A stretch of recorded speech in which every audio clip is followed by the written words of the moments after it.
Are you currently church shopping, looking for that right church for you or your family? Perhaps you've been looking and been turned off by organized religion. It happens. Let me suggest you try Unity Church. We are a positive, practical, progressive approach to Christianity. Many who have found us have said, I didn't know there was a church that taught what I always believed. Let's be honest, people shop for clothes, good restaurants, and the right church that feeds them spiritually. If you're seeking a spiritual truth beyond tradition, try Unity Church. Come join us. From Unity Church of Christianity in Houston, Texas, this is The Awakened Life with Reverend Howard Caesar. Unity is a non-denominational Christian church providing a positive, practical, and progressive approach to Christianity. Let's join the service in progress with the Reverend Howard Caesar. There was an interesting thing that happened late one night at a truck stop in a small little out-of-the-way place in Nebraska, actually. And there was this weary truck driver that pulled his rig into an all-night truck stop. And he went inside and ordered a meal, and the waitress brought him his order. And just about the time that he was being served, there were 3 leather-jacketed motorcyclists of kind of the Hells Angel type decided to give him a hard time. And so they kind of started verbally abusing him, and one grabbed his hamburger off his plate and took a bite. Another one grabbed some of his French fries, and the third one picked up his cup of coffee and started sipping from it. And I don't know how you would have responded, but this trucker didn't respond maybe as one would expect, and he just calmly rose and picked up his check. He walked to the front of the restaurant there and put his check and the money down on the cash register and went out the door. And then the waitress followed behind and took the money and put it in the till. And she stood watching out the door as this big truck drove away into the night. And when she returned back into the restaurant, one of the bikers said to her, "Well, he's not much of a man, is he?" And she said, "Well, I don't know about that, but he sure isn't much of a truck driver. He just ran over 3 motorcycles on his way out."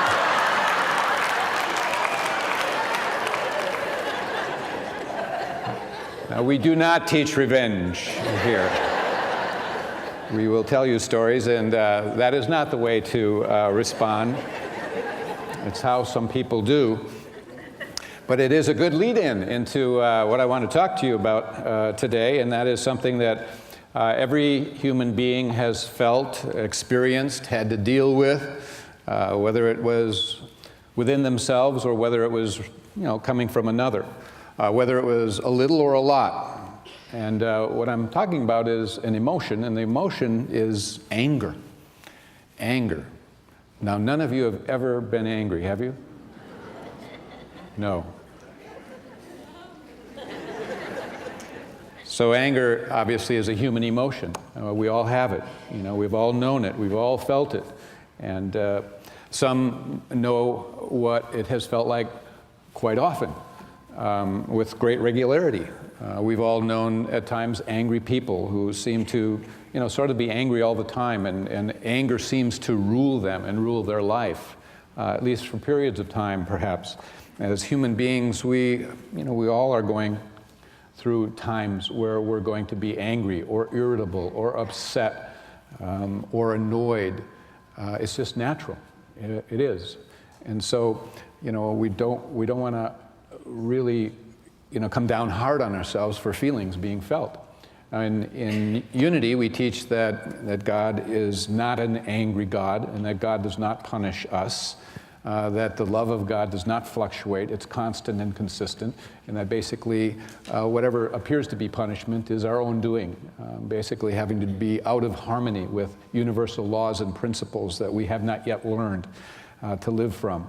But humans separate out from their spiritual nature, and begin to live from what I refer to sometimes as the separate self, or the little self, or the ego meaning ego, edging God out, as we've shared, and that it's that gets us angry oftentimes, and keeps the anger alive. And so we are spiritual beings having a human experience, and because we're having a human experience, we're going to have the gamut of emotions, and we can't make any of them wrong. And we all have a spiritual self within us, that at the core, at the seed of us is the seed of God, and it carries within us the very nature of the divine, which is of love and peace and joy. Those are the characteristics. And that no matter what it is, at some point in time in our evolution, no matter whatever it is we could be ever confronted with, we can reach a place where we're really not able to be taken out of it because we know who we are, and we're so connected to that dimension and that stream and that vibration, that frequency of knowing who we are in every moment. And but some could say that even Jesus struggled with his humanness, or at least he showed us his humanness when he wept at the death of his friend Lazarus, and when he appeared to angrily turn the tables of the money changers in the temple. And so we also can look at what the Apostle Paul said, and he expressed or alluded to having conflicts at times between his human and his spiritual self. When he once said, "I do not understand my own actions, for I do not do what I want, but I do the very thing I hate." How many of us have said something or had something come out of our mouth, or maybe we've done something and we just, it's almost like it's unconscious. We can relate to that statement from Paul. And so it's a little wonder that many of us may struggle with our own internal conflicts and emotions. Sometimes we may ourselves feel like we're not in control, that there's charges that come up and out before we can grab hold of what's happening. Our emotions, we have said from time to time, our emotions and our feelings are our gurus. Okay, they can teach us, we can learn from them, that they do tell a story if we're willing to dialogue with them, to be with them, as opposed to identifying ourselves as being that emotion or condemning ourselves, but actually be with it and trace it and see the storyline as where it comes from. Could be our childhood, could be something that has been repetitious in us. It could be a belief, a thought that holds us back from the truth of who we are. And we have to change that belief.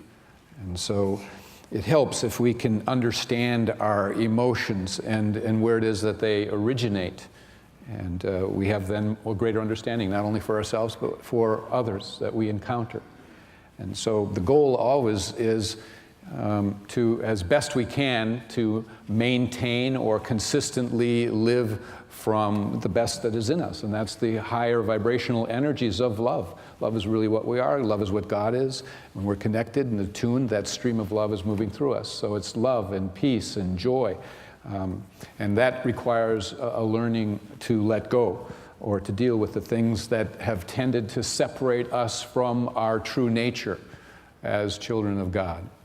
And Scripture often speaks of some of these things as well, and particularly in the book of Proverbs, where you have wisdom literature. What is referred to as wisdom literature is Proverbs, and some of the other books there, Ecclesiastes and what have you. But one of the statements from Proverbs is this: "He that is slow to anger is better than the mighty, and he that ruleth his spirit than he that taketh a city."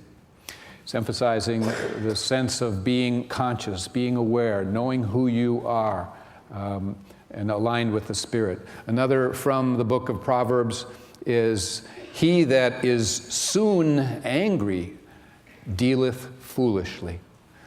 There are foolish things that we do when we allow anger to overtake us. It's just the way it is. Again, we're not condemning the emotion, we're not condemning the person, we're just noticing. And even in 1 Thessalonians, which is now in the New Testament, it states, "God has not appointed us to wrath, but to obtain freedom, salvation, by the ways of our Lord Jesus Christ." And so it's not about being wrathful, but it's about freedom, and the freedom to allow joy and peace and love to flow freely through us. Eventually we grow and unfold spiritually, and we come to know the truth of who we really are, and we accept ourselves, and we embrace that, and we become less and less of identifying with that which would take us out of peace, love, and joy. We got to get past the idea that anyone is doing it to us. As long as we do that, we're never going to get to the place where we take responsibility for the role we have in raising our consciousness, awakening, achieving a sense of freedom. We give our power away if we blame the outer world or the people that surround us. They are there really to help us, to push our buttons, to have the charges go off so we can heal what we've carried around for sometimes for lifetimes. And so it's all in a sense, as some have said, perfect. We live in a perfect world in some ways in which the healing processes are there for us. And so I had something happen this Saturday morning yesterday as I was contemplating today's lesson on anger. And, I'm not going there.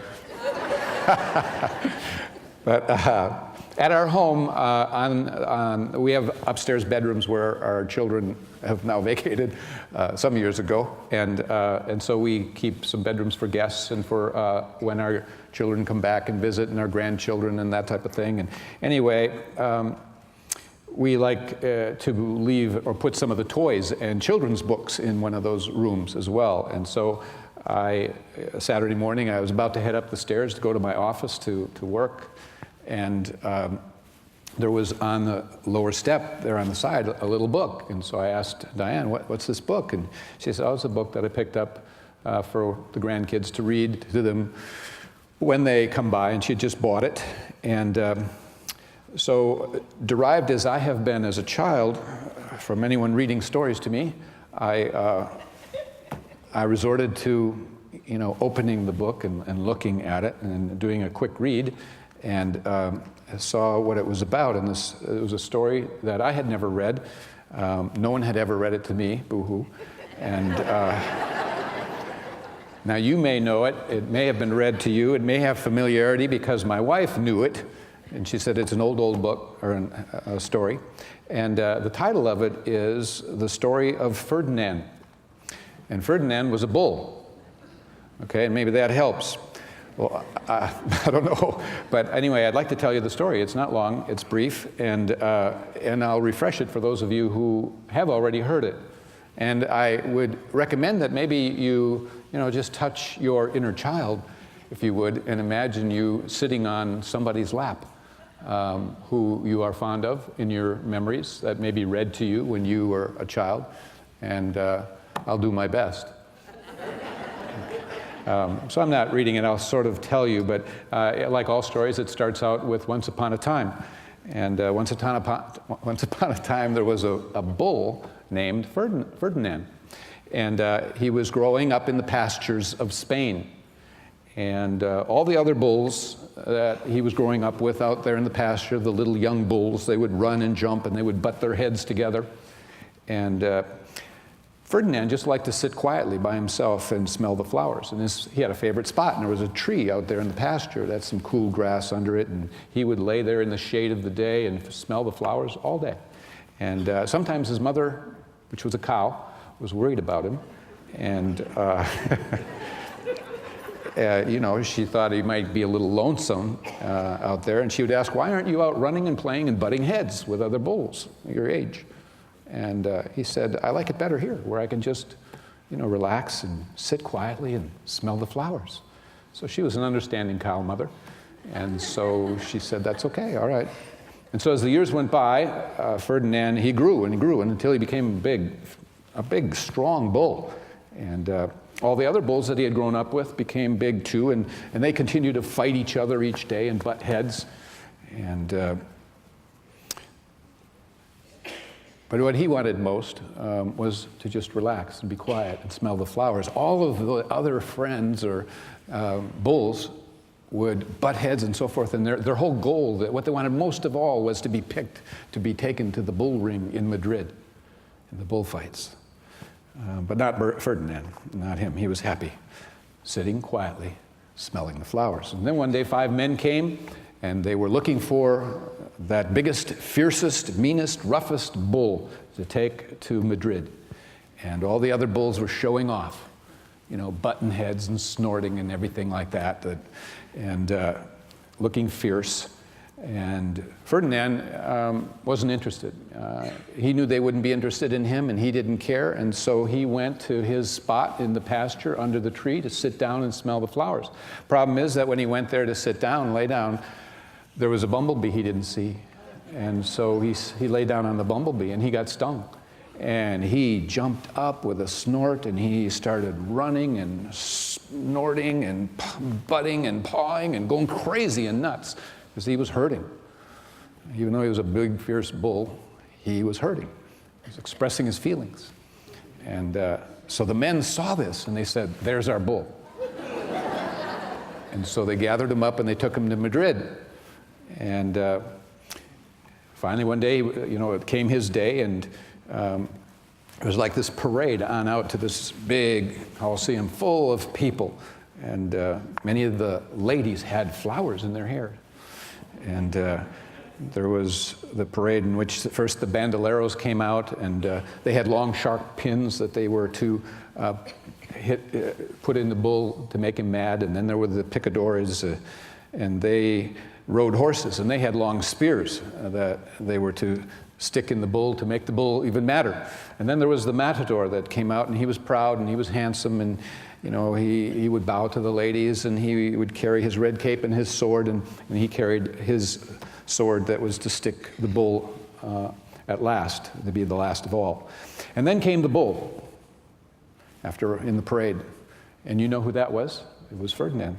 And he was supposed to be this first fierce bull, and everybody was applauding and so forth, anticipating that they thought he was going to be one of those that would just butt and kick and, try to stick his horns into whatever came his way. And not Ferdinand. He went out into the middle of the ring, and he sat down quietly, and he began to smell the flowers from the ladies' hair, and they all tried to do everything they could to make him fight.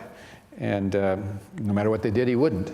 He just sat, smelled the flowers. And the bandoleros, they were mad. And the picadores, they were even madder. And the matador, he was so mad he started crying. And he couldn't show off his cape and his sword. And so they had to take Ferdinand back home. And as the story concludes, for all we know, he's still sitting there under his favorite tree, smelling the flowers. And he is, so happy. So happy and at peace. The end.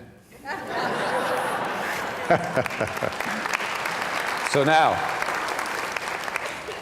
Ferdinand, if you haven't recognized it already, was a highly evolved animal.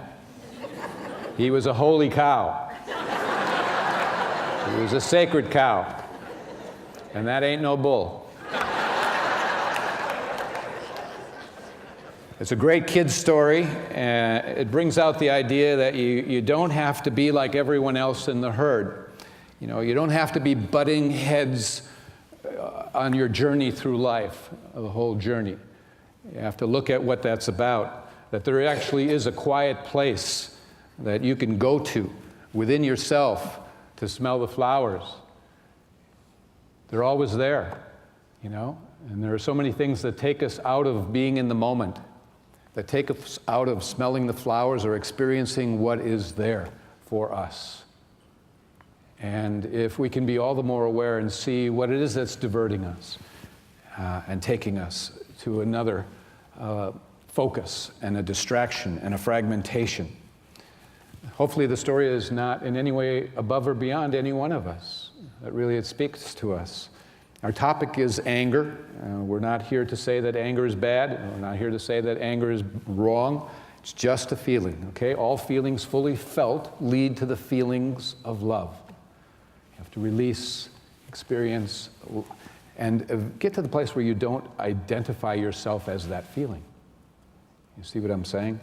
And so anger may vary. It can be and include rage. It can be revenge. It can be outrage. It can be jealousy. It can be hostility, frustration, argumentativeness, impatience, agitation, pouting, stubbornness, abrasiveness. Have I hit home anywhere? And just negativity. You know, anger carries a lot of energy. It really does and can. And we only need look at the nightly news on TV to see the amount of suppressed anger that can find an inappropriate expression in our world. It's evident. There could be many sources of anger, and angry feelings usually are connected in some way to fear. I know that I always am able, whenever I am angry or irritated, it's always rooted in fear. I can trace it back. Its origination is some kind of a fear thought, and that may be the case for you. But love is letting go of fear, and that's what it's about. There can be many sources. Another source of anger is said to be pride or self-sacrifice, that it goes a lot with relationships. Each side is caught up in thinking that all that they have done for the other has not been, recognized or acknowledged for their efforts, and that there are certain unconscious expectations that we may have. They're not conscious, they're unconscious. And so when we do, we look for praise, we look for acknowledgement, we look for appreciation. And when it doesn't come, then one or the other or both begins to harbor some grudges and resentments and frustrations, and there is a sense of a cool distancing and a detachment that can begin to be felt between two people. Some live by the rule of, I want acknowledgement, and if I don't get it, I'm going to punish. With withdrawal or pouting or resentment, there are often, for some people, whether they're conscious or not, can be strings attached to what they do for others. They may not even be aware. One person was really invested in kind of this inappropriate approach. Their motto was, never go to bed angry, stay awake and plot revenge. That's not going to work in your relationships. So the solution then is really admitting to yourself that what it is that you're feeling, admitting that you're angry, admitting that you might have pride that you have invested, willingness to let go of any self-pity, and to take on the perspective that all of your efforts really are gifts being given generously and joyously without any payback required. To actually be conscious of that that's how you are functioning. And so in a way, we are really asking everyone in our life to be a mirror, and they're always reflecting back to us what it is that we have failed to acknowledge within ourselves. And we want to give that to somebody else, but the truth is we need to begin to take responsibility for acknowledging ourselves, knowing who we are, loving ourselves for who we are. And that's very important. And so it's not about making others wrong. It's not about making ourselves wrong. For some, that's the only way a person can leave a situation. Some people may want to go on to a better job, and the only way they can leave is by making where they are wrong. And so somehow all of a sudden their mind takes over, that seems to edge God out or move towards separation, and they begin to condemn the job, condemn the boss, condemn or find what's wrong, let's say, with their coworkers, anything they can, and that somehow becomes the justification to make it okay in their mind to find something different or new or better. And I've seen that go on in various folks. And it doesn't have to be that way. A justification of a decision. Somehow it's harboring guilt about it. And it's just the workings of the mind, and being aware is important. A fairly common source of anger, as we say, is unacknowledged acts of love that we have expressed to others. And we need to know that whatever is going out from us is basically, we can be sure, is coming in as well. And so if we have a stream of thoughts and thinking about some people who lack appreciation of us, then there are going to be people out there who have a stream of thoughts about us and having a lack of appreciation for them. It's just the yin and the yang, the two sides of the law, if you will.